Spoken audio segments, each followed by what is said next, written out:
अस्सलाम वालेकुम everyone, this is doctor एमन परवेज़ और आज हम बात करने वाले एक बहुत ही कॉमन कफ सिरप के बारे में जिसका नाम है हाइड्रोलिन सिरप। और आज की इस वीडियो में मैं आपको इसी से रिलेटेड सारी इन्फॉर्मेशन दूंगी कि हाइड्रोलिन सिरप क्या होता है, हाइड्रोलिन सिरप की यूजेस क्या होते हैं, इसको लेने का तरीका क्या होता है, इसके साइड इफ़ेक्ट्स क्या होते हैं और हाइड्रोलिन की प्रिकॉशंस क्या होती हैं। सो इस एतबार से वीडियो काफ़ी इन्फॉर्मेटिव होगी, सो स्टे ट्यून्ड। तो स्टार्ट में बात करते हैं कि हाइड्रोलिन सिरप होता क्या है।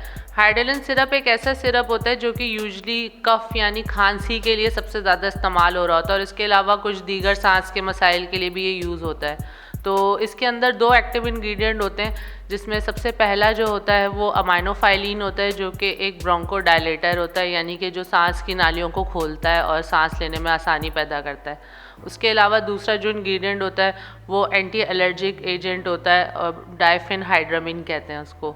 तो वो जो है वो एलर्जी के जो भी सिम्टम्स हो रहे होते हैं उसको ट्रीट करता है।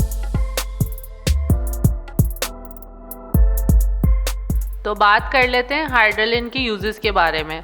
तो इसका जो सबसे कॉमन यूज़ होता है जो कि हमने डिस्कस किया वो होता है इसका इस्तेमाल खांसी के अंदर।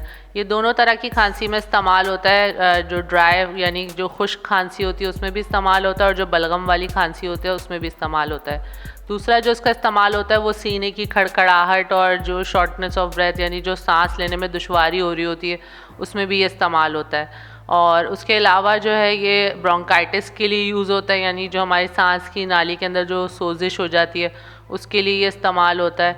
प्लस ये है कि ये एस्मा में भी इस्तेमाल किया जाता है। तो अगर हम हाइड्रोलिन के डोज़ की बात करें तो अमूमन ये 18 साल से बड़े अफराद के लिए होता है और इसका जो डोज़ होता है वो 0.7 mg/kg/hour होता है।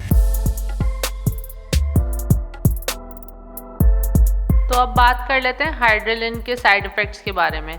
तो हाइड्रोलिन सिरप के जो कॉमन साइड इफ़ेक्ट्स होते हैं उसके अंदर स्टमक अपसेट हो जाना, सर में दर्द होना और चक्कर आना या कभी कभार रैशेस हो जाना और भूख ना लगना, और कुछ कभी कभार कुछ कंडीशंस में जो है सीवियर जो है वो साइड इफ़ेक्ट्स हो सकते हैं, जैसे कि बहुत ज़्यादा इरेगुलर हार्ट बीट हो जाना या सीवियर डायरिया और वॉमिटिंग होना, या बहुत ही रेयर कंडीशंस में जो है वो फिट्स पड़ सकते हैं। तो अब बात कर लेते हैं हाइड्रोलिन सिरप के प्रिकॉशंस के बारे में। तो हाइड्रोलिन सिरप लेते हुए आपको कुछ चीज़ों का ख्याल रखना होता है कि सबसे पहले ये कि आपको इसकी किसी इंग्रेडिएंट से एलर्जी तो नहीं है।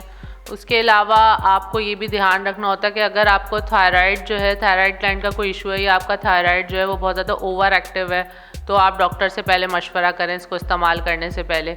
उसके अलावा अगर आपको किडनी या लिवर का कोई इशू है तो भी आप डॉक्टर से मशवरा करें।